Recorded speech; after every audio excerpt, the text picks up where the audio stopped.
consequences like the COVID-19 epidemic, with current tourism receipts surpassing $13 billion.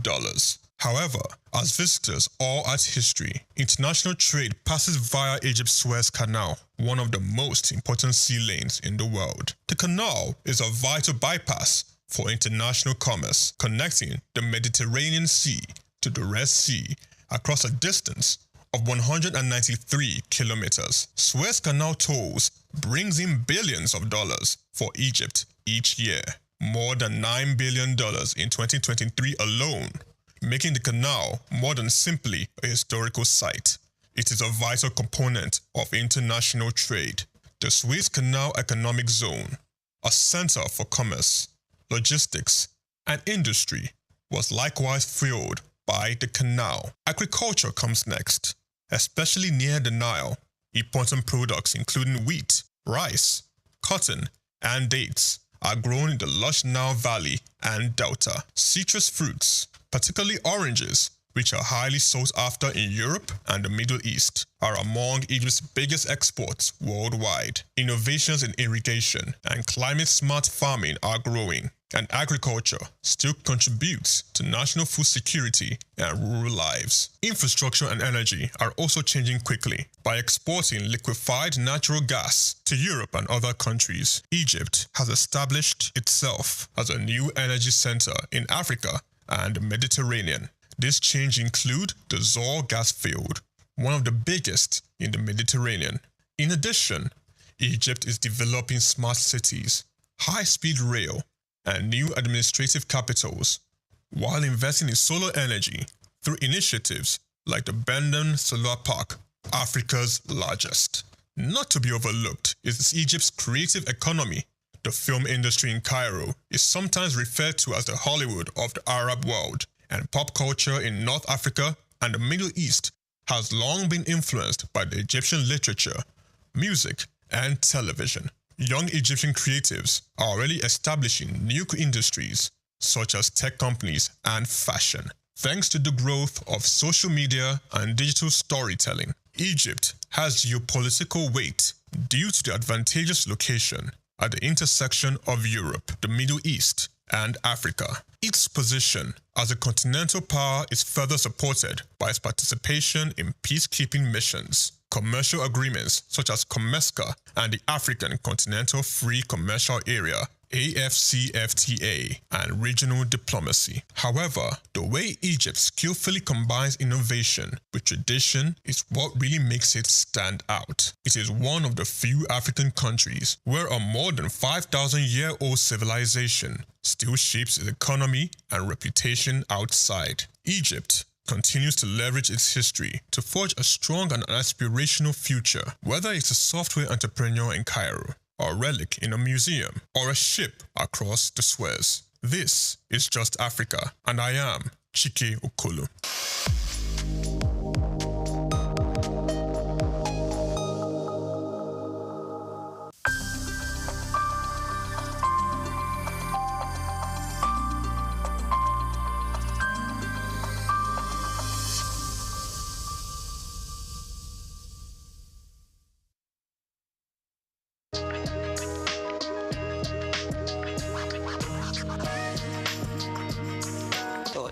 To start with, let me give some introduction to myself.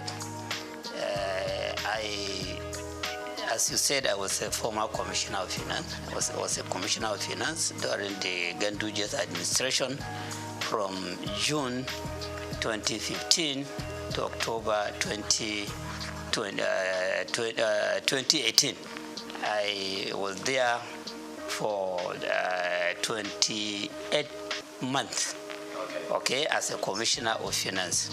And I had been with Bayero University, Kano, before I was appointed commissioner of finance. Still, I'm a professor of accounting in the university, but I double as a commissioner of taxation because at the Prince Abubakar Audu University, Ayumba, Kogi State, there was a chair that had been vested there by the Federal Revenue Service in 2011. and they invited applicant for that chair, and I was the successful person, successful applicant. So I still occupy that chair, even though the chair is not functioning. But I got the privilege of serving as the elected or selected professor of taxation in that university. So I am in the area of taxation. I've done a lot of researches in that. And then I serve as the Federal Commissioner of the Tax Appeal Tribunal. So it was on 15th November that our tenure came to an end, from 2018 to 2024 November. So you can see that I have been involved at various levels on the issue of fiscal policy, tax revenue generation, tax revenue utilization. So this reform that we are talking about was brought about by the president with a view to maybe perfecting the tax system in the country. So he formed a committee to advise him as to how to go about coming up with very good national fiscal policy, not just tax policy, and then how to reform the taxes in the country to make them better so that Nigeria can compete with other economies that are advanced in the area of utilization of taxation as a means of growing up the economy and achieving sustainable development.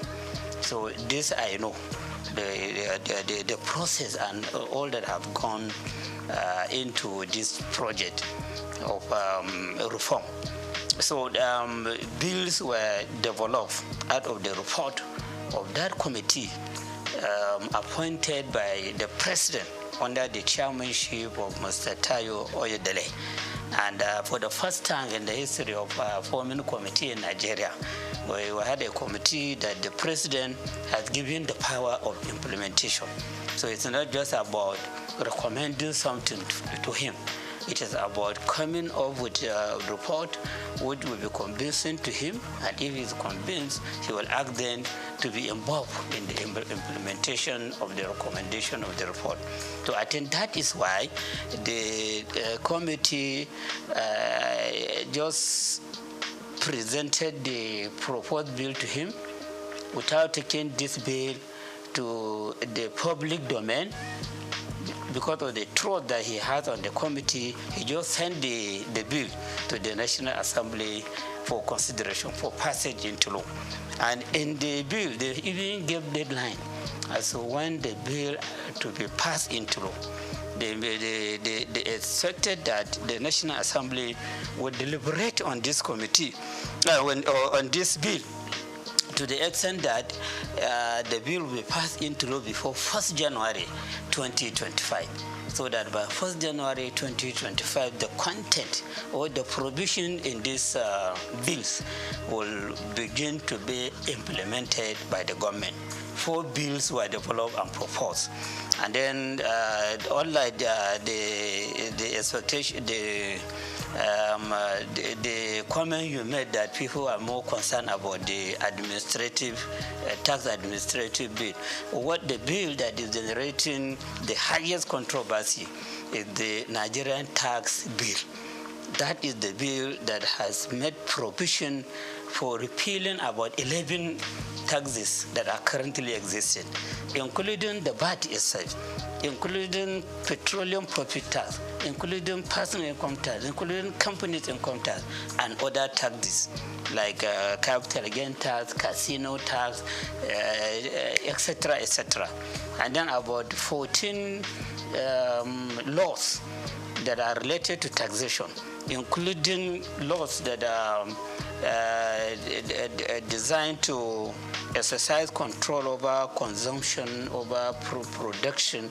They made substantial amendment on them, and then take the amended part of those laws into the Nigerian tax bill, which means that the laws have suffered from, or they have enjoyed, consequential amendment.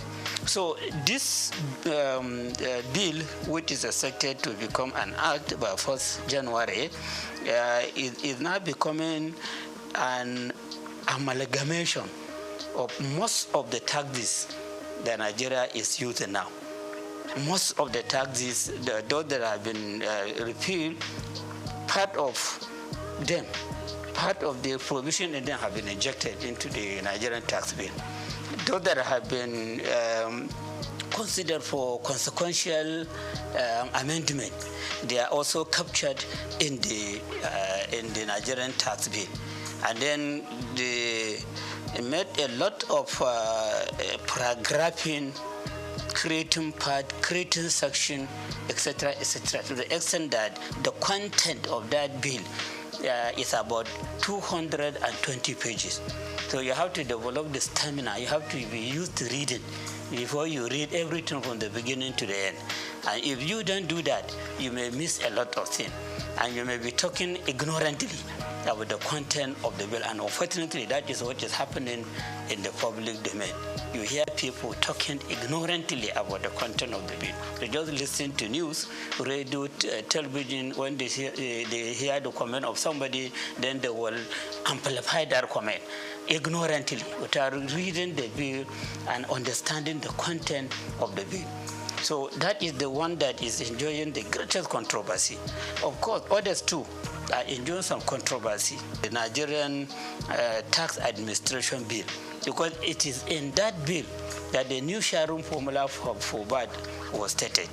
VAT have been extensively explained or described in the Nigerian tax bill, but how to share the proceeds of VAT have not been captured there.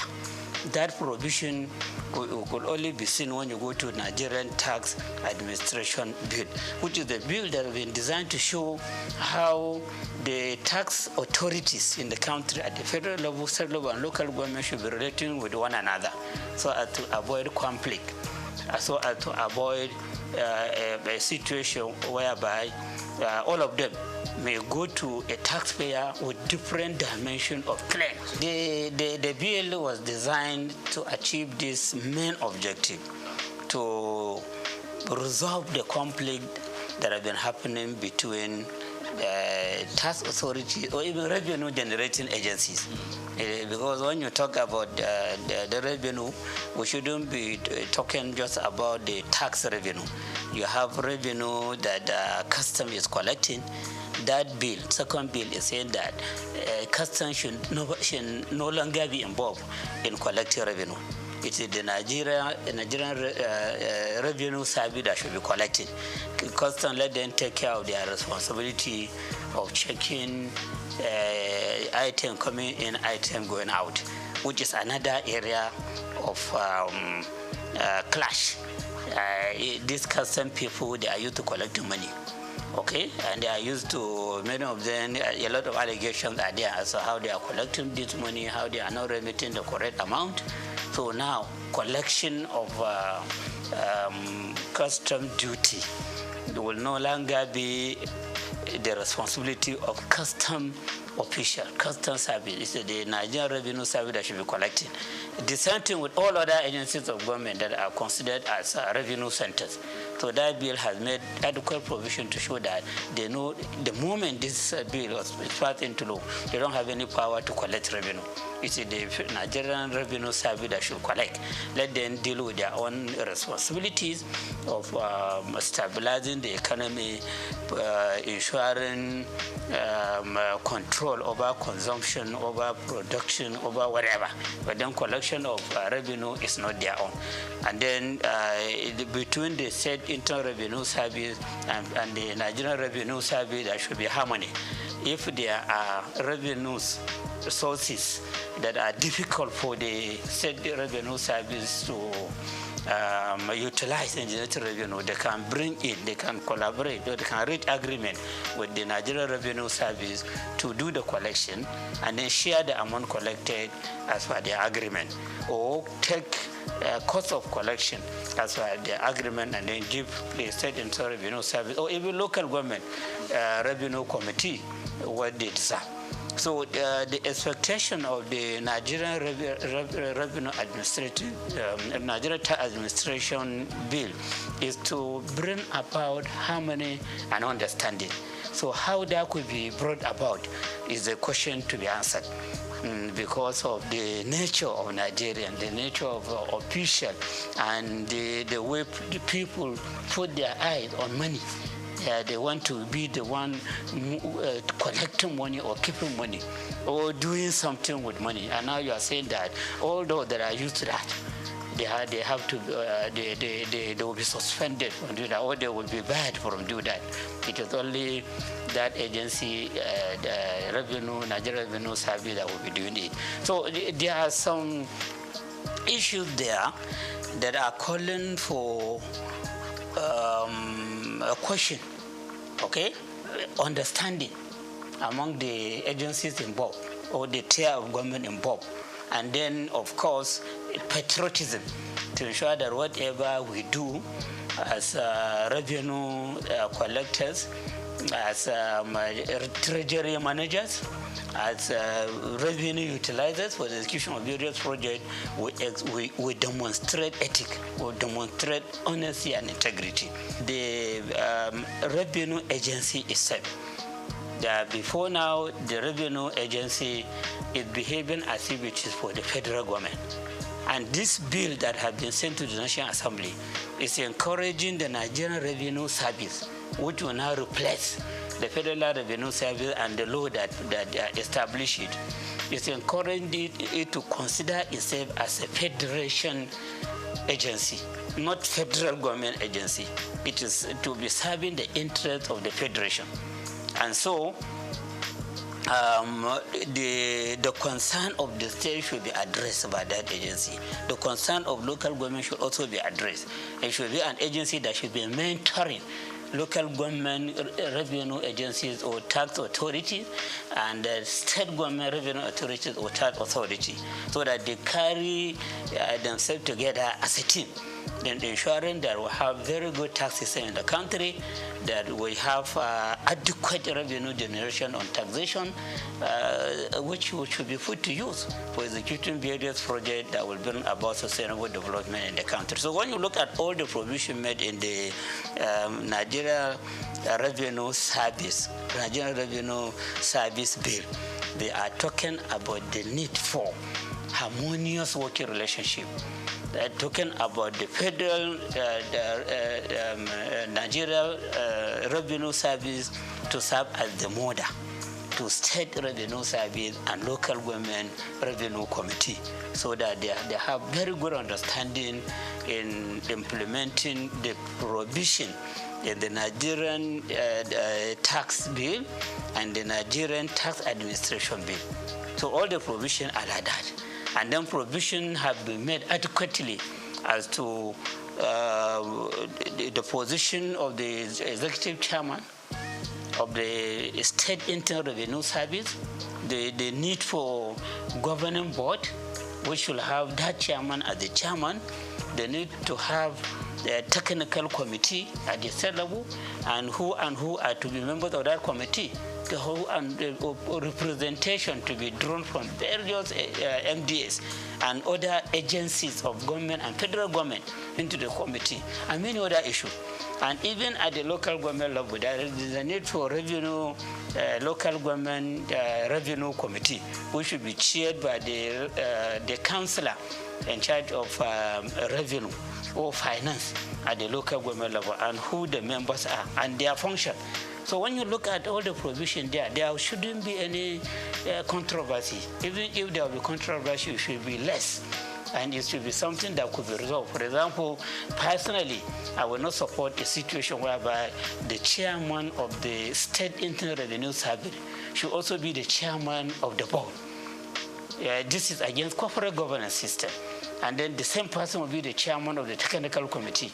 The same person will be the chairman of the revenue joint committee, where all the representatives for local government will be members and other agents. So it will be as if the chairman of the Internal Revenue Service at the state level will become the alpha and omega on all revenue issues in the state.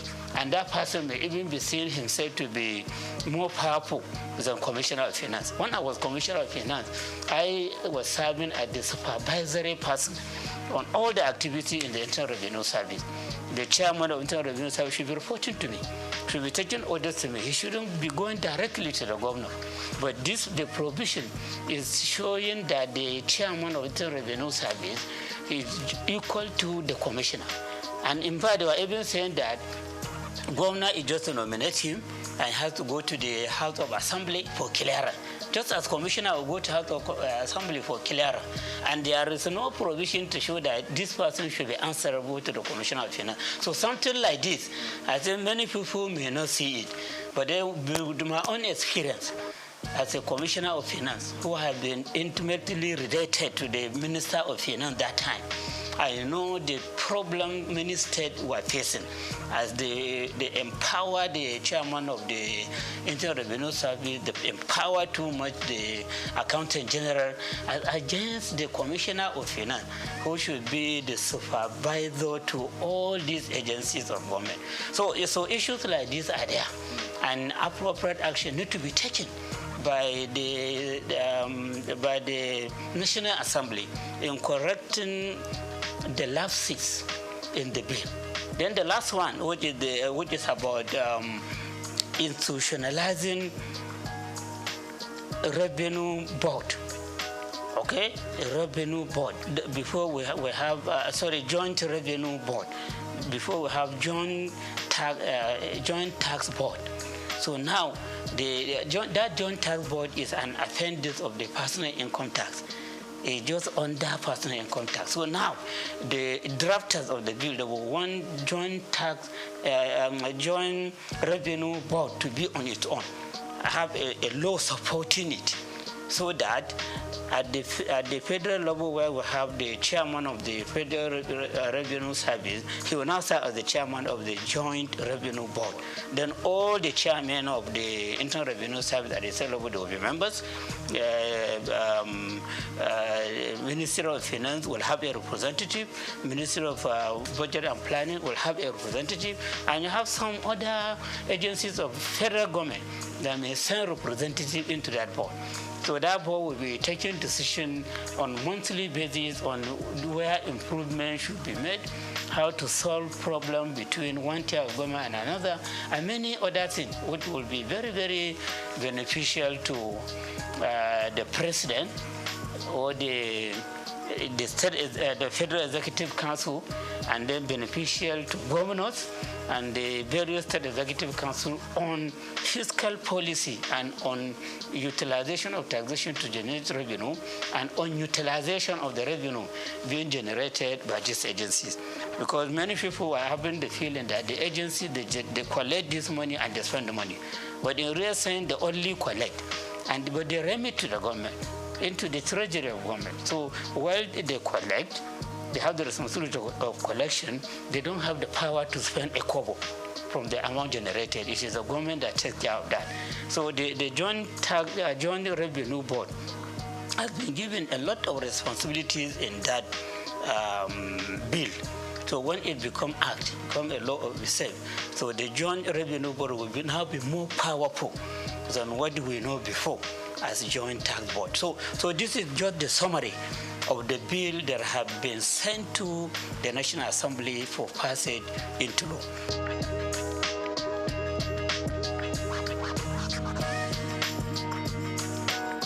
Yeah, my point is that we need reform in our tax system. As a student of taxation, I have the belief that no economy can make any progress if it doesn't have a good tax system. Most of the economies of the world, or I can say all of them, all the developed economies of the world, they are tax-based economies. And most of the natural resource-based economies, they are among the backward economies in the world. Look at it. All the members of OPEC, none of them is part of the G20. They have the revenue, they have the oil, they are producing it, in great quantity, but they are still being considered as developing economies. Well, when you look at UK, Germany, France, US, other countries like that, they don't claim to be having enough revenue, enough oil to refine for their use and then to export the excess for sale. They don't claim for that, and that's why they don't belong to the OPEC, Organization of Petroleum Exporting Countries. They base their economy on taxation, but then they have very good tax system, which is just attracting minimal complaint. And the moment they hear some complaint from either the taxpayers or the tax administrators, they take appropriate action immediately, so that at the end, nobody will complain. And because of the reliance on taxation, the citizen of their countries, both natural and artificial person, companies and individual, the citizen of the country, as they pay tax, they have the right to demand accountability. They have the right to demand prudence. They have the right to demand transparency. And for that, those impositions of austerity, they are always in fear that whatever, if they steal a kobo, people will shout, "This is our money. We contributed this money for execution of progress that will amount to a project that will amount to sustainable development, not for the money to be stolen." So this person that is stealing money, appropriate legal action should be taken against him. Sometimes you hear some leaders being hung. Sometimes you hear some leaders being shot, the firing squad, because of the misuse of public money. So members of the public that are contributing this money in the form of taxation, they complain. And then they insist on appropriate action to be taken. So before you come out and claim that you want people to vote for you to go to the parliament or to be the governor or the president or whatever, you will have it in your mind that when you go there, you touch public money, that may be the end of your life. Because the contributors of that money will be, their eyes and attention will be on the money. And the moment you misuse it, they will take appropriate action against you. Your image will be tarnished. You may even lose your life. So those economies that are considered as developed, they rely substantially or totally on taxation for their development. And then those economies that are relying on natural resources, oil, cocoa, solid mineral, whatever, as they use the money from this to execute project, the members of the citizens of that country, both natural and artificial, they don't care if they see them stealing the money and abusing the money, because it's not their money. It's not their own contribution to the economy. Number one, the prohibition on VAT, which you said earlier has attracted a lot of attention from leaders in the northern part of the country. VAT could be addressed in two ways. Okay, the first way affects everybody, and then the second way is what the leaders in the north are complaining about. The first way is on the increase in the VAT rate. Increase in the VAT rate. We have never had a situation whereby progressive increase will be brought to VAT rate in any country in the world. From my reading, I have never experienced it. But this is being brought about in Nigeria through these laws. They said VAT rate now, which is 7.5%, as per the Content of Finance Act 2020, will be increased to 10% from January 2025. Just about a month away. If the bills are passing to law, VAT will be increased to 10% of all VATable goods and services. And then just 1 year after, 2026, it will be increased to 12.5%. Then you have a small raise for 3 years. By 2030, the rate will be increased to 15%.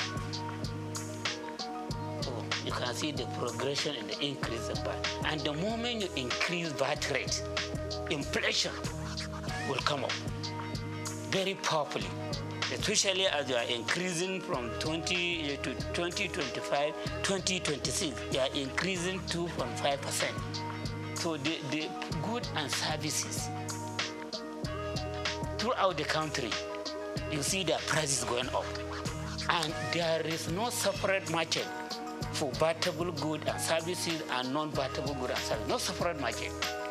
Don't just feel that when you increase VAT rate, the increase in prices will be on battable goods only. All other goods and services, their prices will go up. And how do you survive that?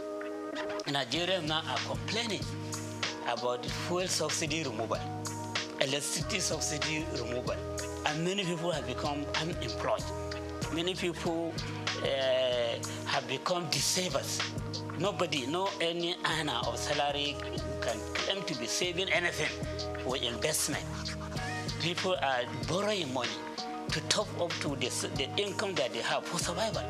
And those that have no work, they are complaining. We just finished induction for ICANN. About 3 inductees met me that if I have any chance for them to get employment, you are qualified as a chartered accountant and you're looking for jobs. So what about the secondary school leavers, diploma holders, and other people that have not even attended school? So unemployment is on the high side.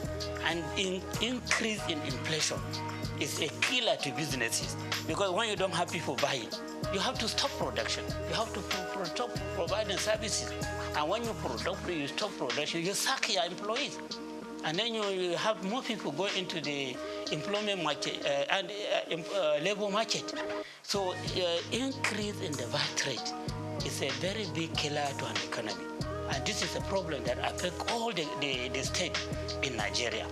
And our president himself in 2020, I could remember, when they are trying to increase VAT rate from 5% to 7.5%, he came up and warned the government that this increase in VAT rate will be harmful to the economy because of the inflation that it will ignite.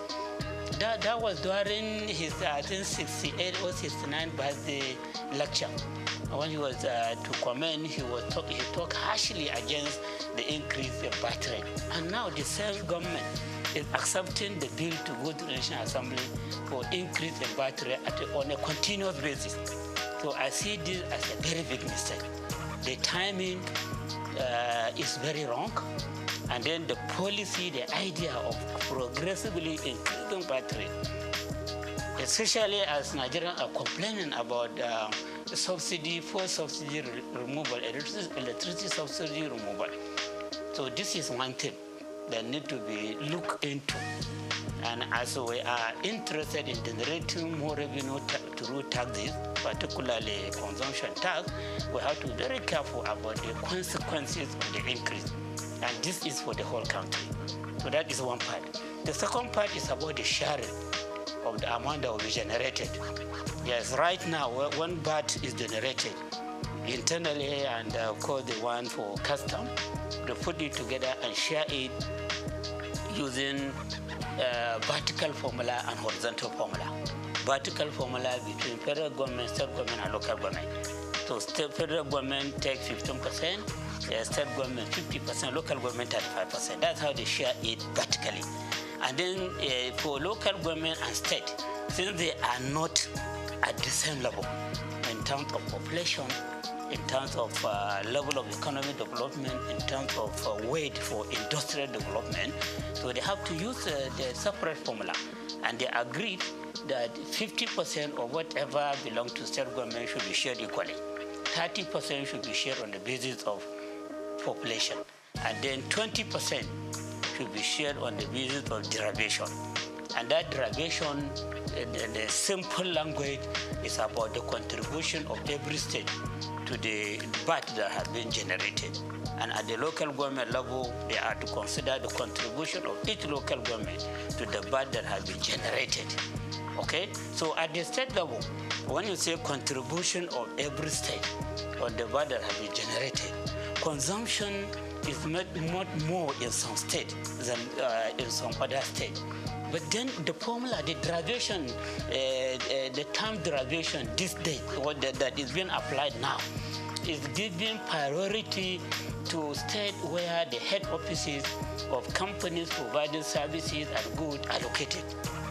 You do consumption in Adamawa on services, maybe the chat card and other communication or telecommunication services or bank services or insurance services, whatever. So since you are just dealing with the branches there, the head office of the bank producing these services is in Lagos or in Rivers or wherever. So it will be deemed as if you do the consumption there. And so the credit will go to Lagos or Rivers or Ogun or wherever, where the headquarters of it is located. Not where you do the consumption. So at the end of the day, you see that states like Lagos, its own contribution may be 50% or 60% or more every month. At the state like Rivers, its contribution may be about 15% or 20%. Abuja may be about 10% or 50%. And then the heavy consumers, the northern state, like Kano, which is a commercial center, its own contribution may be 1% or 2%, because it doesn't have the head offices of the companies providing these goods and services that are being consumed there. So at the end of the day, you see that 20%, if it is 6 billion, for example, if it is 6 billion, for example, so 60% of that 6 billion will be about 3.6 billion. That may go to Lagos. And then 10% of that 60% may be about 600 million. It may go to this. And then you, that the consumers, you may get 1% of that. So you can see that particular 20% is the crux of the matter. That is the basis of the controversy. So now that this bill has been submitted to the National Assembly, then these people have saw that this derivation has been increased to 60%. 60% instead of 20%. Previous. Now, not previously. Right now, 20%. Not right now, 20%. And it has been jacked up. It has been jacked up. And the depreciation has been jacked up. And then in the law, derivation has not been defined. But then people have to go by what is happening now, as they go against it. Since now the derivation is about contribution of state that are producing these goods and services being consumed. So they have the right to just say that, oh, so now instead of 20%, it will now be 60%. And then you hear the government functionaries, including members of the committee, saying that no, that's not what they mean. They mean area of consumption.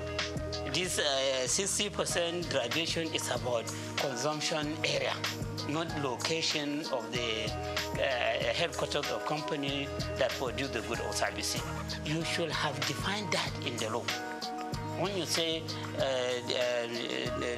the issue of derivation has been increased to 60%, but what we mean by derivation is this and that. So that controversy will have been avoided. Or you go under the interpretation section. And so as you are interpreting this, and then you say derivation.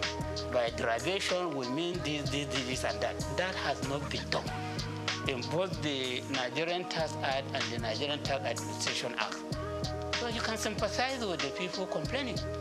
And then if it goes like that, if they don't correct it at the National Assembly before passing into law, the moment it is passed into law, they will go back to this issue. The suspicion that they will just go back to pleasing state where the headquarters of the companies are located, because there is no definition that says that it is about consumption.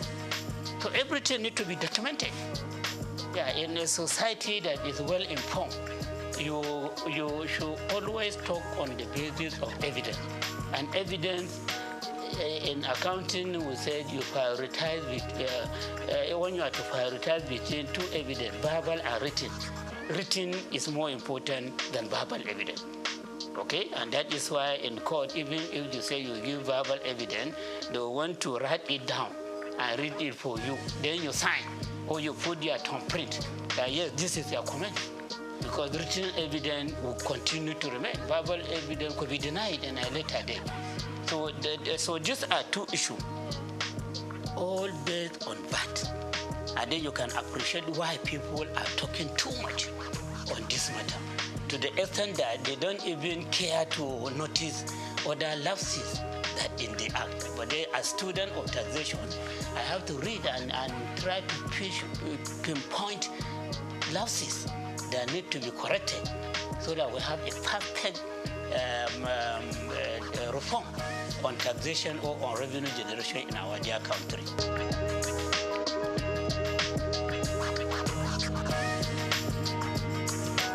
So you see, I saw provision on development levy.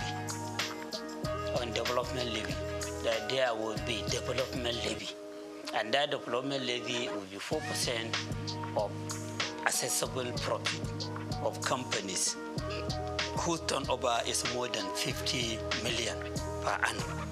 So their accessible profit 4% will be charged as development levy from 2025 to 2026. From 2027 to 2029, development levy will be reduced to 3%. From 2030 and thereafter, development levy will go down to 2%. So that development levy will be the reason for wiping out other development levies that is used by some government agencies that are providing vital services for this country. You have TED Fund, Tertiary Education Trust Fund. Now they are relying on 3% of accessible profit of companies for all the projects that they are executing across the country. TED Fund, as I hope you know it very well. So it's the one that is most of the infrastructure development in federal university, federal polytechnic, federal college education have been executed by TED Fund. They sponsor lecturers of various institutions to go for further study, to attend conferences, and they have what they call National Research Fund. They take care of all the researches that are being conducted by all these tertiary education institutions using that money. So TED Fund will now get some share from this new development levy. And then you have NIDA, Nigerian Information Technology Development Agency, which is given the mandate of making Nigeria to become an ICT economy. And that agency is relying on 1%. 1% of the profit before tax of GSM companies, banks, insurance companies, etc. These are companies that are pushing for ICT technology development. So the agency is the one to be monitoring the activities, and they want to be funding ICT development in various institutions and taking many other measures which should take Nigeria to ICT economic level. You have NASENI, Nigerian Agency for Science and Engineering Infrastructure. So that is an agency that has been given the mandate to make Nigeria become science and technology economy, to promote local manufacture of cars, local manufacture of motorcycle, and many other things that we show that we have grown up as an economy that can compete with all these developed economies. So that agency is also relying on a particular share, I cannot remember, from what internal, I think, Federal Revenue Service is collecting. And now the government has introduced NEL Fund. So NEL Fund is collecting 1% of the total taxes levies, etc., that are passing through the Federal Revenue Service. So these are 4 agencies of government that are reliant on levies, charges, etc., for them to take care of the mandate given to them. So this development levy is designed to ensure that 3 of them are phased out systematically. Only NEL fund, which is for giving loan to students, will survive. By 2030, that 2% that we are talking about, from 4% to 3% to 2%, the whole of that 2% will be for the NEL fund. While all these have been put aside, it's up to the government to decide whether to disband them or to put them into the mainstream budgeting system. So in 2025 to 2026, TED fund will get 50% of that 4%. And NEL fund will get 25%. NIDA will get 20%, and SEMI will get 2%. So by the end of 2026, NASENI, NIDA will no longer get anything from that development levy. So they will be on their own. It's up to the government to decide whether to cut them out or to continue to fund them through the budgeting system. And then by the end of 2029, TED fund will not be getting anything. But from that 27 to 29, they said TED fund will be getting 66 and 2/3%. And NELDA will get 33 and 1/3%. That is what will happen for 2028 and 2029. By the end of 2029, forget about TED fund. It is only NEL fund that will be getting that 2% development levy that will be charged. So you can see that by 2029, all these 3 agencies that have clear mandate for moving the Nigerian economy forward, they may either be passed out or they may be taken back into the mainstream federal government budget. And agencies that are used to being independent, are going to working on target. How can they survive under the mainstream government budget? So the other implication is that as you have only NEL fund, even before transferring everything to NEL fund is there to give loan to students. All this money that will be coming to you just for giving loan to students.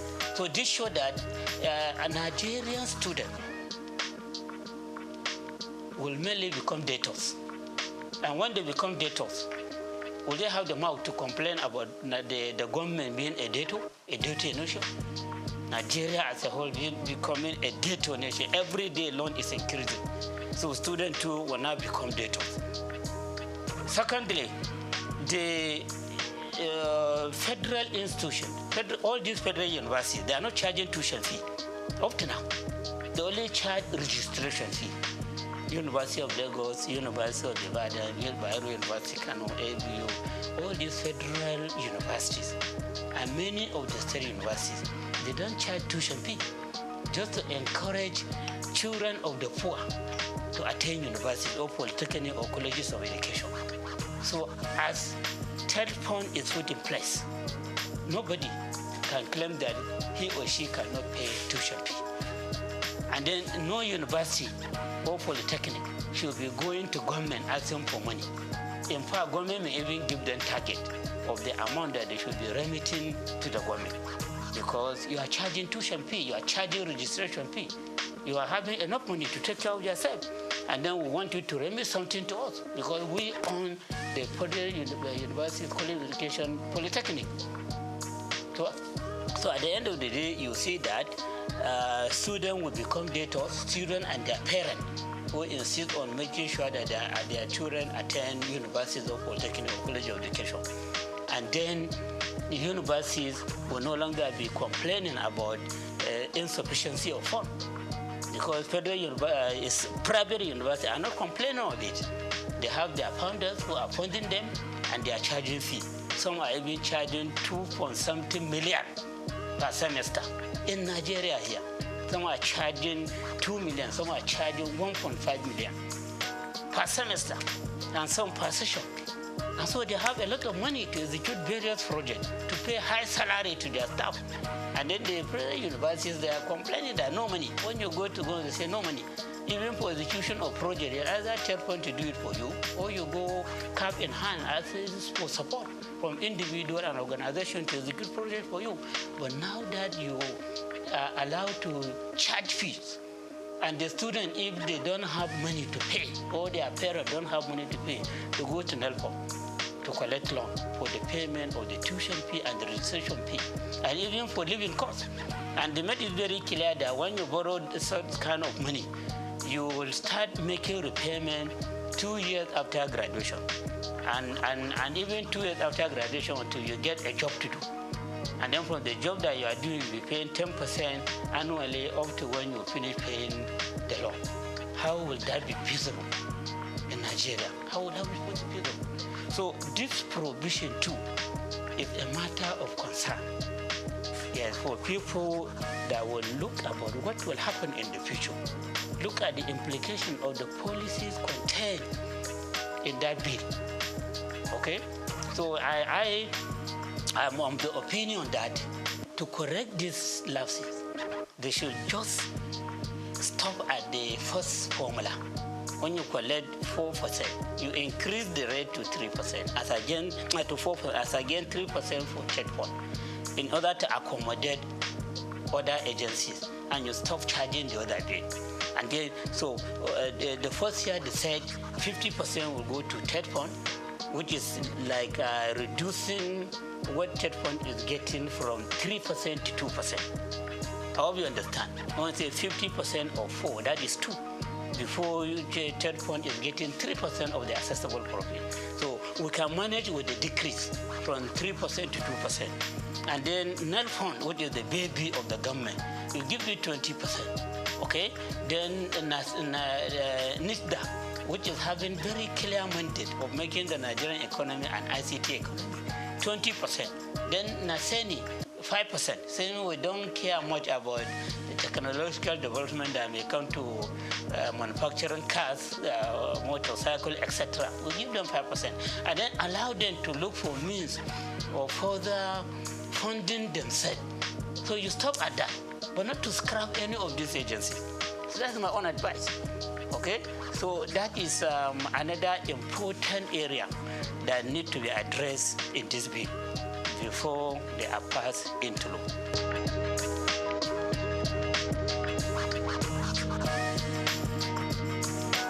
In taxation, as I said, we encourage payment of what you can afford. A situation whereby, this is my own personal opinion, yes, and people may feel that I am in support of taxing the poor. No, I'm not talking about the poor. Anybody that doesn't have income, that doesn't have profit, that doesn't have gain, it should not be considered for taxation. But if you are making some gain, you are making some income, no matter how small, and you are paying something, no matter how small, out of what you are gaining, that will make you to have greater moral right to challenge government. But if you are put outside the tax net, you are not contributing anything, you don't have much moral right to come and challenge the government for inefficiency, for poor accountability, for poor transparency. When I was Commissioner of Finance, I had called to be organizing some town hall meetings with small, medium, micro, small, and medium enterprises across the market that we had in Kano. I will invite their leaders and inform and address them. You see, we are introducing presumptive tax. We are doing that with a view to ensuring that you own the government. You own the government. This government belongs to every one of us. But then those that are contributing money into running the affairs of the government, into executing various projects for the state, they have greater stake than those that are not contributing anything. And no matter how small their contribution is, you have the right to claim ownership of government. So many of them were encouraged. So I said, okay, you are in this business, you are at this level. How much can you afford to pay as your presumptive tax? So we say they themselves, yeah, they will accept, yeah. Yeah, so there was a time that we had meeting with some of them. I was saying that you are too small, or maybe every month you should be contributing 100 naira. Some say no, if that group of people can contribute 150, we can contribute 200 naira every month. Through engagement, interaction with the micro, small, and medium enterprise, you can arrive at something that they will be contributing in the form of presumptive tax. And that payment will make them to have the pride of becoming taxpayers. And they will be having their eyes on how government is spending the money. But the situation whereby you come openly and say that you are pushing away about 90% of the people out of the tax net. So you are only relying on 10% of people for the payment of tax. So you are saying that you are now taking the whole of the government to 10% of people, or probably 1% of people. My worry is about that threshold. The fact that you have threshold does not mean that somebody that is not at that threshold, who is making money, cannot contribute with a view to owning the government. I hope you understand. My concern is about ownership. Taxation is a way of owning the government. So if I pay tax, like now I pay tax, I know every month they deduct something out of my salary as a lecturer in the university. I will look at my pay slip and see the contribution that I have made. So if I need tax clearance certificate, I can go there and collect it, whatever reason. But you that are not paying anything, what tax clearance will you ask for? Okay? And then if something bad is happening in government, you see them stealing money, do you have any right to complain? Is it their money? What have you contributed there? So a situation whereby we want people to be economically empowered to own government. And then we are now having a reform that is saying that that is even proud to say that about 90% are made not taxable, even presumptive tax. So in other words, I am of the view that as we claim for transactional tax to be paid by the rich and luxury asset to be taxed as that are at the lower level, they should also be paying some presumptive tax, even if it is 10 naira per month or 20 naira per month, so that those rich people claim that the government belongs to them, this one too will say, yes, the government belongs to us. So provision like this is not there in the act. All they are just claiming is that they have pushed people away from the tax net. And pushing them away from the tax net, just pushing them away from ownership. So you are just surrendering the whole of the government to very few people who will now be teleguiding those in the position of authority. And you will just be asking for help all the time. Well, you can also claim ownership with pride, or no matter the amount that you are contributing to government.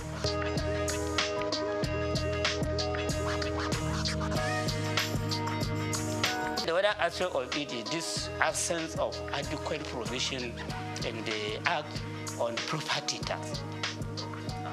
Property tax, yes, property tax. Like I was talking about luxury asset. Those with luxury asset, they need to be taxed on the value of this luxury asset so that we generate more revenue.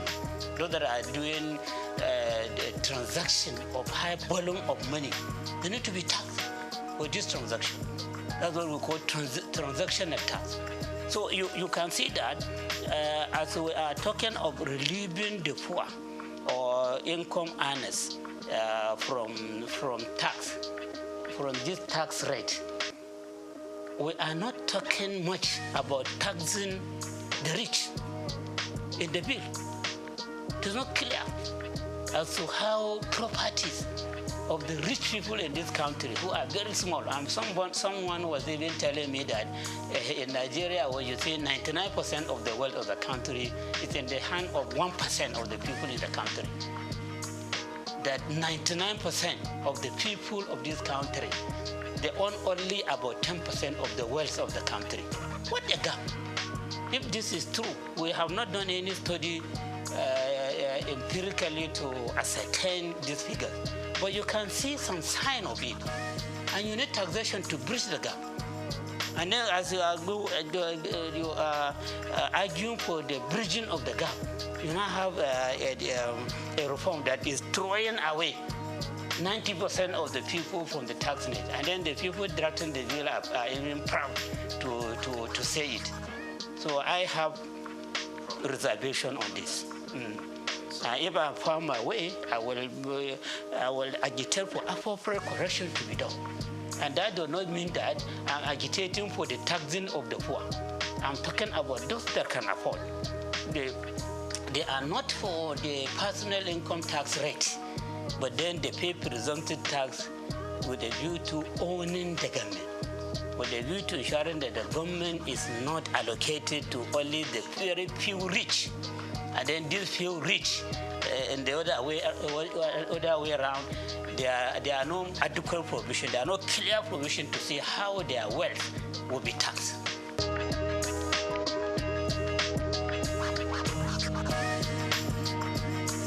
No. If you look at all the statements that I've been making, there's nowhere that I mentioned that the North is having this agitation. I'm just talking to you about areas of concern in the law. Areas of concern. I think I only made reference to the North when it comes to this issue of sharing of VAT, that the governors and traditional rulers in the North, they are first to raise alarm, and they raise alarm on this matter only. But all the other matters that I mentioned, they have not said anything. Maybe they have not seen them. They don't have this perspective that I have. Okay, so I am a Nigerian first before becoming a Northerner. Okay, so I talk as a Nigerian. My concern is about the Nigerian people, and the Northern people are also part of Nigeria.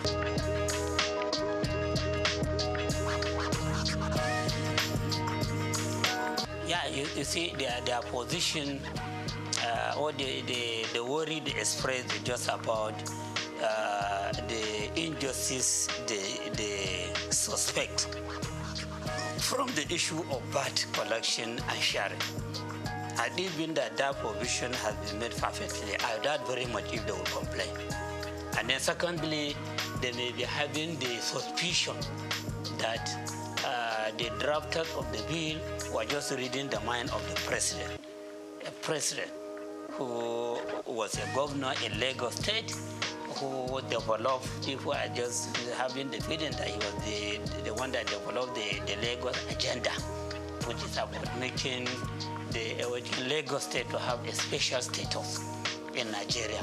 And special status is just about maybe putting it into a position higher than other governors, but not up to the level of the federal government. And then when you are targeting that special status position, then a lot of things could be designed that will be favoring Lagos. So those that are attaching the bill, one, they are doing that in view of the formula they discovered, which may not be, will not augur well for them on the VAT allocation. And then secondly, they may be having the feeling that this law was just designed to favor Lagos State in the course of its own effort to become a state that has special status. Okay? It says so that will make it to be seen as if it is a country of its own, even though it's not up to the level of country, but it is higher than all other states in the country. Probably this may be the reason why they are agitating. The one that you can see clearly is on this issue of VAT. And then they have other suspicion. So that is another worry that I have. The issue of trust. Trust, what some experts call trust deficit. Yes, will be promoted greatly by these bills if corrective measures are not taken. All these issues that I mentioned, I did that honestly as a Nigerian. By all standards, I should be accepted as a Nigerian. Even by virtue of my past, people should accept me as a Nigerian. I don't have any reason to be sentimental against any part of this country. I don't have any reason to be favorable to one region against another. I don't have any reason for that. But even by virtue of my birth and my own level of experience, okay? and of course by my age, somebody that is around 60. So that person should only be thinking about what you meet when you die, when you reach your goal. Okay, so I think to be fair to them, we can say that their worry is mainly about that issue, and then all other issues are suspicious.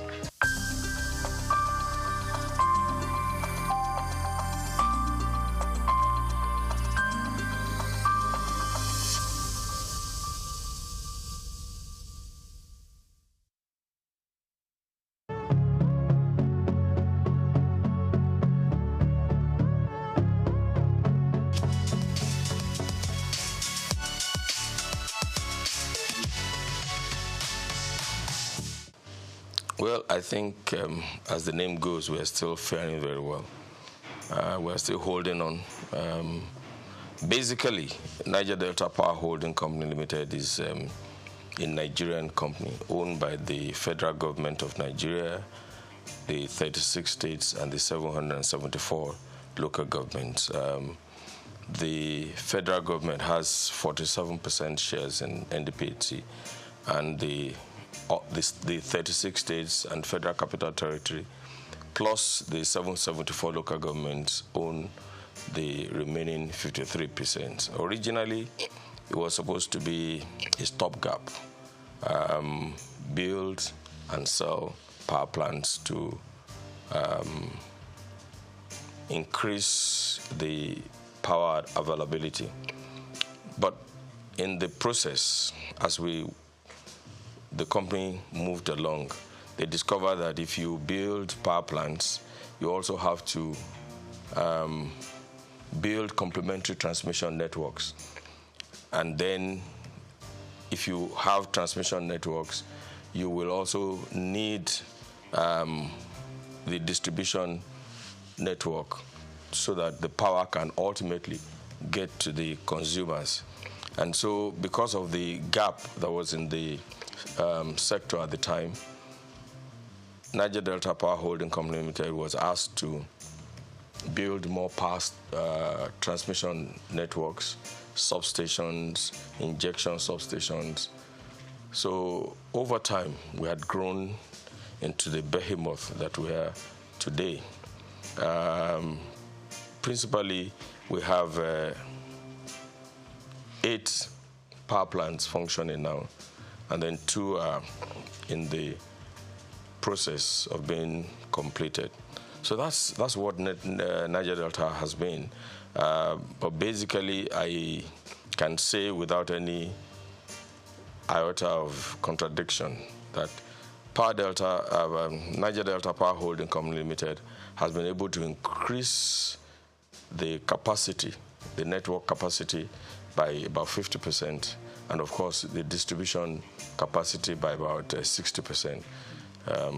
We are capable of producing up to 4,000 megawatts now, but there are still some constraints in the transmission network, which is being addressed by the various arms of government and the various stakeholders in the sector.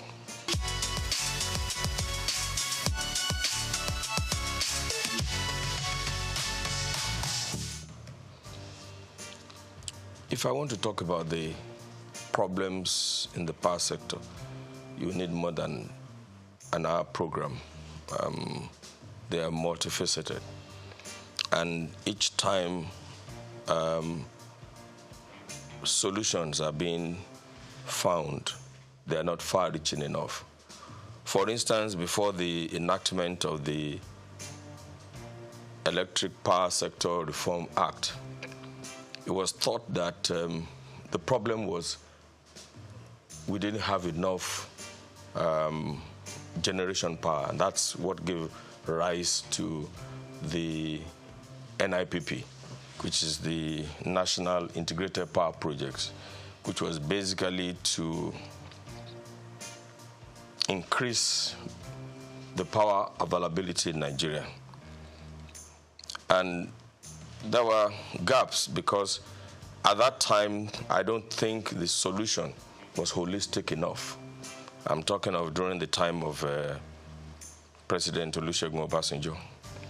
You remember the National Integrated Power Project was conceived at the time. And it's strange that for the past many years, we are talking about 4,000 megawatts, 4,000. In reality, the available power in Nigeria is about 16,000 megawatts now, between 13,000 and 16,000 megawatts. So you wonder, why are we producing or generating or putting on the grid about 4,800 megawatts? So there's a gap. And the gap is basically the fact that the present network is aged. It's inadequate. There is fragmentation in the sector. You have, as of today, about 26 different bodies in the power sector. And it's a typical Nigerian problem. Once Nigeria identifies a problem, they create another agency to deal with that problem, rather than looking at the problem in the eye and say, this is the problem. And I can give you so many examples. For instance, traffic, which is very basic to everybody. When after the Udoji Award in the early 70s, I think it was in the early 70s, and people had phone to purchase cars, traffic began to grow. Now, instead of taking a holistic attitude and train the police to do what they're supposed to do, expand the road networks, and begin to put a culture of driving properly in the country, we created the yellow fever, the traffic wardens at the time. You remember at the time, traffic warden was separated from the Nigerian police. That's right. And the problem was not solved because the people were still constrained to virtually the same network of roads, more cars on the same network of roads. And then we stopped training drivers. So Federal Road Safety Commission was formed. And of course, I'm sure that you all know that the problem became worse. And now all of the state governments are creating their own variants of the Federal Road Safety Code. An example is LASMA in Lagos. And the people are still on the same roads. You know, so whereas we had 200 cars on a stretch of road, now we have 1,000. Now we have drivers who cannot read traffic signs, which are not even there. So today, when people see traffic lights, either in Abuja or in Lagos, I mean, they don't even know what to do. I'm sure that, I can't remember the last time we trained drivers in Nigeria. I cannot remember the last time we trained drivers in Nigeria. You know, it's the same thing with the issue of corruption.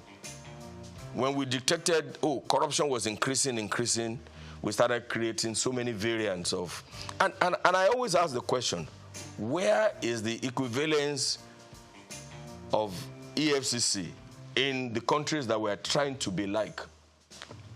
So we have created EFCC, we have created ICPC, we have created Bureau for, what's that other agency? Sorry? No. Those are another problem entirely. The BP and the BPP, you know. I mean, I'm talking of Code of Conduct Bureau. Okay. But in all honesty, can we say that corruption has reduced in Nigeria? Can we say that? So the problem is that we don't look at problems in the face and deal with the issue rather than creating bodies and bodies and bodies and bodies. We don't have the variants of EFCC, ICPC, and Code of Conduct Bureau in the countries that we're trying to be like. In this age and times, honestly, there are no, you don't need, it's not rocket science. There is hardly anything you want to do that has not been done before or that is not being done in some other places. I mean, so you see in various sectors that once we identify a problem, rather than look the problem in the eye and providing solution to it, we create another body. It will appear to me that it is finding job for the boys, you know, and that is one of the reasons why we are where we are today. I cannot remember the last time anybody had to do driving tests to obtain a driver's license. I can't remember. In the US, if you want to obtain a driver's license, it's a long process. And I remember my daughter, when she went to the US at the age of 18, I remember when she wanted to go and obtain a driver's license, she called me and said, "Daddy, please pray for me." And I think the first time she went there, she didn't make it. And it was one slight error. And eventually, she had to go back, you know, to retake the test. So that's what I see that we're doing wrong. And that has virtually destroyed all the sectors. The power sector is faced with so many problems. I was trying to explain to you, for instance, that the discos have various coverage areas. And if you take them one by one, you will see that some of them are covering a landmass that is bigger than 2, 3, 4 African countries together. You know, somebody was on my secondary school classmates forum. Somebody was trying to do a comparison between Botswana and Nigeria. And I said, Botswana has 581,000 kilometers, square kilometers. But 70% of that is Kalahari Desert. So effectively, what they have is less than 100 and something thousand kilometers. Nigeria has a vast land. Botswana has a population of 2.5 or 2 point something million. You can't compare that to. There's no basis. There's no basis. And so if they have 1,000 naira, their GDP is likely to be higher than that of Nigeria. You know, Nigeria has 210 million people. Officially? Yes, officially. You know, you can see the population of Lagos. I'm sure that the population of Botswana is not as thick as Surulere alone. I'm not trying to give excuses for what we are in Nigeria or how we're doing things badly. But I'm saying that we have a giant problem. We have giant problems in all of the areas. And we need to put our heads together to provide solutions to these problems. You know, you can say that Nigeria is a country in progress. I know that we have enough human resources. We have enough intellectuals to find solutions to our problems.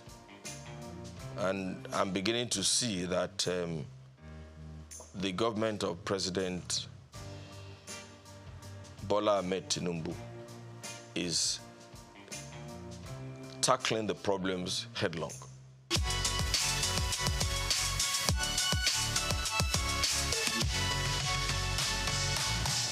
I don't want to say that they work in silos. I mean, it would not be absolutely correct. I don't want to say that. That would be too negative. I would like to say that there's need for better collaboration between all of us. And then one of the greatest things that we need to do is that there must be a coordinating agency that is not encumbered with or by bureaucratic procedures.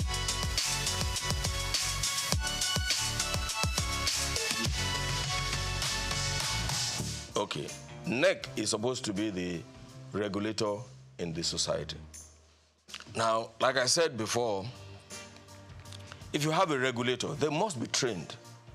And we shouldn't be ashamed to train our regulators and to ensure that we have the right people in those positions. But like I said, almost all the agencies in Nigeria, you find a lawyer heading an engineering company. You know, I mean, it's not done. And what happens is that, I don't want to create a war between professions, but the truth of the matter is that if you are a lawyer and you have, you're doing legal consultancy in the sector, that doesn't make you to be chief executive of a purely engineering company. You know, the last time it was an accountant that was in charge of one of the parasitals in the sector, and you know, even now that there's a new government, you see all kinds of people trying to outdo each other here and there. TCN, for instance, is supposed to be in charge of the transmission networks. Okay. But you have the independent ISO under them. How is that going to work? I mean, that is supposed to be an independent, and it cannot be under TCN. Yeah. You know. The discos, for instance, who is supervising them? NERC is supposed to supervise them. But you have on the board BPE, you know, that has 40% of the shares, and they're supposed to monitor them. Are they doing that? And then, now the Yoruba people say, Amukun eruewo, oni wosaleni. That is, if a man is crippled or has bent knees and is carrying a load, it's not likely that the load will be straight because the legs are bent anyway. So that is the problem that we have. You know, the root cause, we are not attacking the root cause.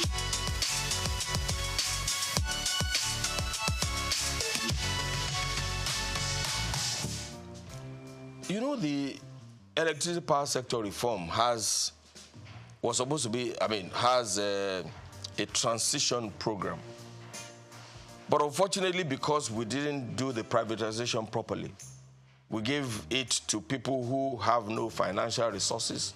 They borrowed money from the banks to purchase the concession anyway, you know. Because they borrowed money from the bank, they don't have enough funds to repair the aging facility that they inherited. So that is a problem. Now the bank is on them. The bank lent them money for 5 years, or you know, whereas this is a sector that is, I mean, you need long-term fund. You know, you need to have enough money to lay new cables, replace transformers. Some of these transformers have been there since 1960-something, to replace them. Look, where I come from in Ondo South Central District, we have not had power for up to 15 years now from the national grid. Everybody is an electricity generator company on his own. When we stepped into it to see what was happening, we discovered that the distribution company did not have enough money to repair the damaged distribution networks. So NDPC stepped into it, and we've spent almost 3 billion to repair all of that. 3 billion? Almost 3 billion. I mean, we're talking about 6 local governments. At a point, by the time we had finished the reticulation of the networks in 5 of the local governments, we discovered that there is the source of supply is from Ondo. Ondo has a 2 by 30 MVA substation. One of that substation is gone. So it means that the distance of almost 100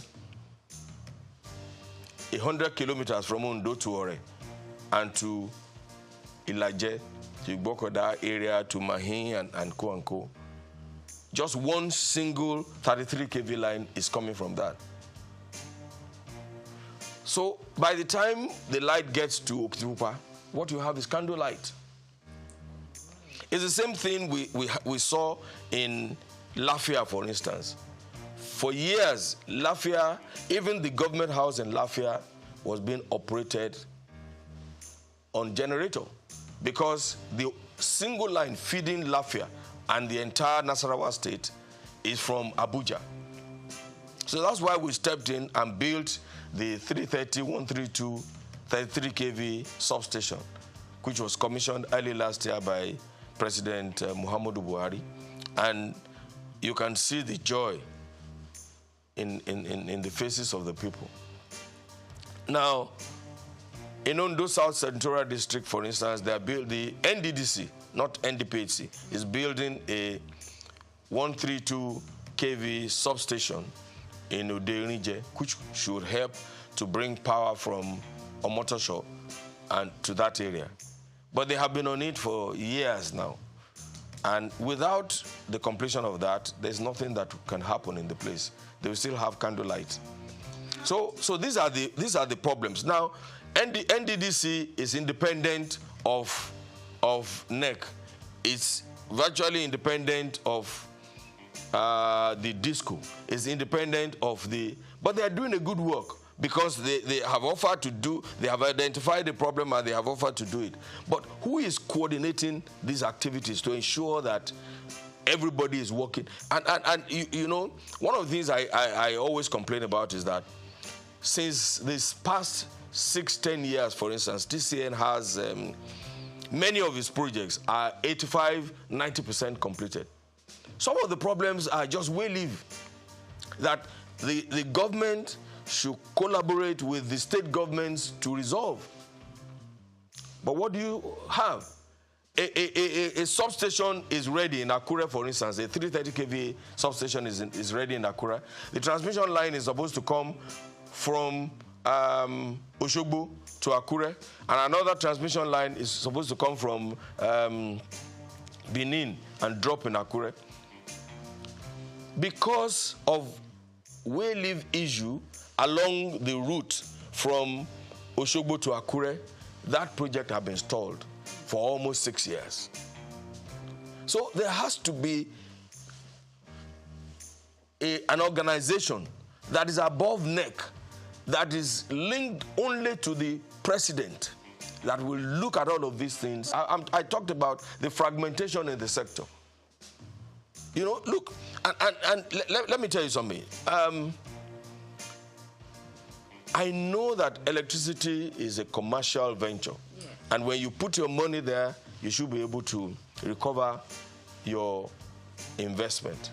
However, it's also a social contract between the government and the people. It's a social contract. You know, so if you have such a transmission line, everybody should be involved. And I remember that it has to be a responsibility. I remember when we were doing a project in Owerri. And because the transformers have been there for a long time, we needed to remove the transformers to a workshop somewhere in Ikorodu there for repairs, so that when they take them back, it can function properly. And we had given authority to the EPC contractor to go and remove the transformer. But of course, when the community saw that they were removing their transformer, this was a transformer that has not been functioning for the past 10, 15 years. They refused to let them go, and the governor had to intervene. The governor also refused to let them take the transformer away. I had to personally intervene with the governor, speak with the governor, write an undertaking before the transformer can be moved to the workshop for repairs. It's not repairs, but you know they need to change the oil and make sure it's in good working condition, because it's been on the plinth for 15 years. So there has to be a coordinating agency that is devoid of bureaucratic encumbers. You know, initially, NDPC was created from the federation account. The initial seed money for NDPC was from the federation account. However, since we started producing electricity, let me put it that way, we don't receive subvention from the government. So our revenue is from the sale of electricity, sale of energy to the network and to what we call willing buyers. For instance, you will see that we still, even outside the country, we sell power to countries outside Nigeria. Yeah. So that's how we derive our... But because also we are owned by the 3 tiers of government, we have also embarked on working with the other sectors to improve the networks. For instance, we built distribution. So from the profit that we have, we build distribution networks virtually in all. There is no state in Nigeria that has not felt the impact of NDPC.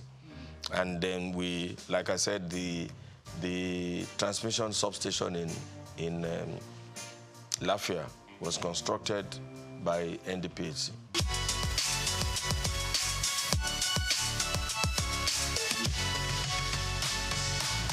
It's like LNG.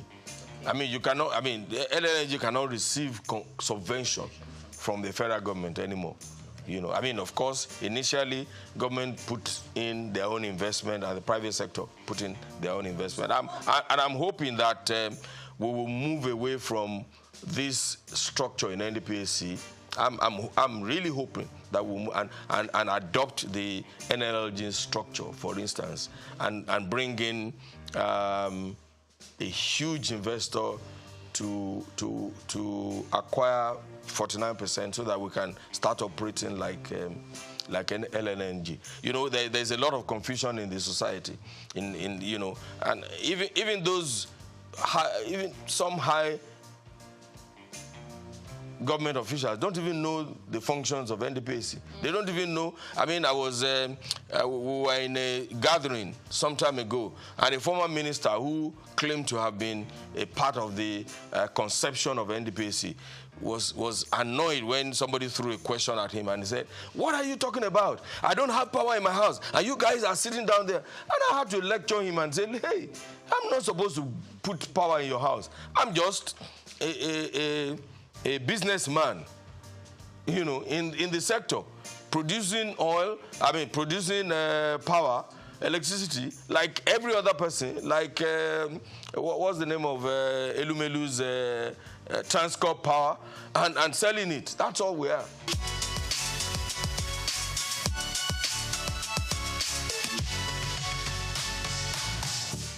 The problems are enormous. But I believe very strongly that the discourse as they are now don't have the capacity. There has to be a restructuring of that sector. Under whatever you want to call it, maybe breaking their franchise into little bits. 1 or 2 of them are doing well.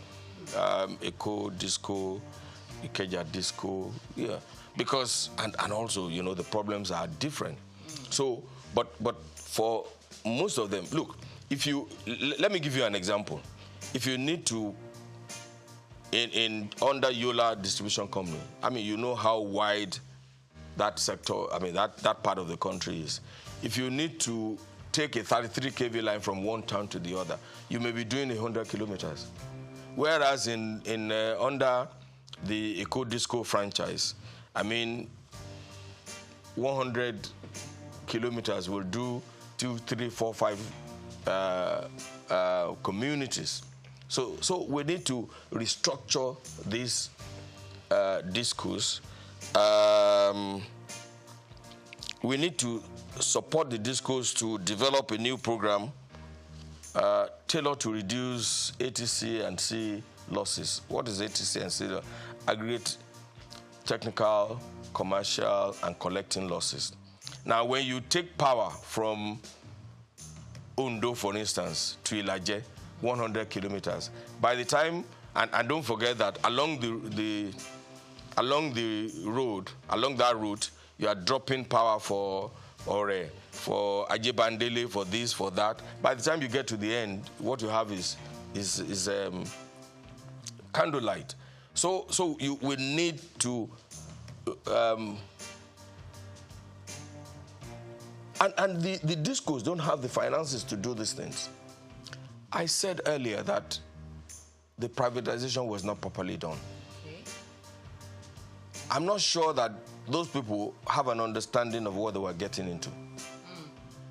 Everybody thought the power sector was like the telecommunication sector. But it is not. The amount of infrastructure that you need to put in place, physical infrastructure that you need to put in place for power is totally different from that. Because apart from your cell in telecommunication and the handset there's nothing that you need to do. You probably don't need to put poles, pay compensation. Fiber optic is for specific areas. I mean, for specific things, and it doesn't stop the telecommunication facilities. After all, they can use satellite. Yes, exactly, from functioning very well. Okay. So that the difference is, but you cannot send power remotely.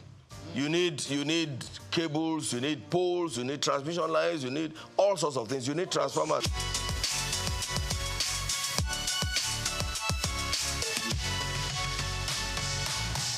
The discos should be responsible for them. But when they don't have the fund, what do? You can see that many of them, about 7 of them, are under receivership now.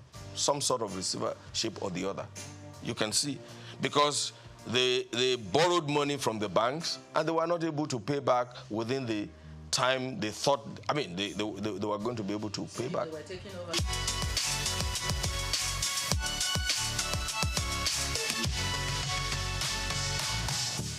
You have to deal with each one of them, you know, on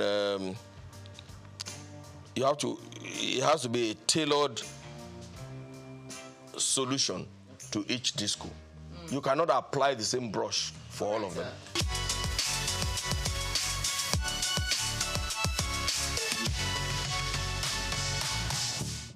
Well, the truth of the matter is that at some point there will be increase in tariff. However, this is not the time for it. I mean, Nigeria, I mean, we are doing a lot of reforms now. The removal of the subsidy has increased the cost of living in Nigeria. The exchange rate, harmonization of the exchange rates is also going to affect the economy and the earning power of the common Nigerian, even though that should not be the case, because I can tell you for free that no business organization was charging their customers based on the 400 and something naira to the dollar that the CBN was and that's a fraud on its own, because CBN knows that there's nobody who is selling anything in Nigeria decides the cost of that good based on the CBN exchange rate. It's simple, because they are not sure that they will get. I mean, when they need to replace machinery, raw materials, they were not sure that they could get the dollars from CBN. So this is the best thing that could have happened. The Naira float. The Naira float is the best thing that can happen to our nation, Nigeria. And I'm surprised, because every expert and non-expert had been advising CBN to do this for so long. So I'm surprised that the CBN was reluctant to do what is needful, and that's about the corruption in the system.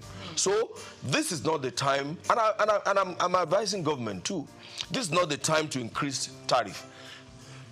Honestly, subsidizing the power sector is not good for the economy, because the truth of the matter is that 80% of the subsidy in the power sector is being enjoyed by people who can afford to pay for electricity.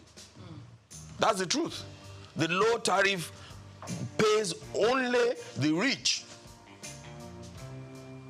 You know, the poor people just take advantage, just like in fuel too. Look, if you have 10 cars and you put all the 10 cars on the road, the poor man has only one way to go, just to go to office and come back, and you know. But the man who has 10 cars will want, the wife will take one, the children will take one, the workers will take, and that's what is happening in the sector. So yes, this is not the time. Right? Now, a lot of people migrated to using petrol generators. Air conditioners are connected directly, or they bypass the meters, you know. But if you have intelligent networks, that cannot happen, because it will be discovered and then you will be dealt with appropriately. So there's no doubt in my mind that everybody, and it's in the interest of the consumer too, to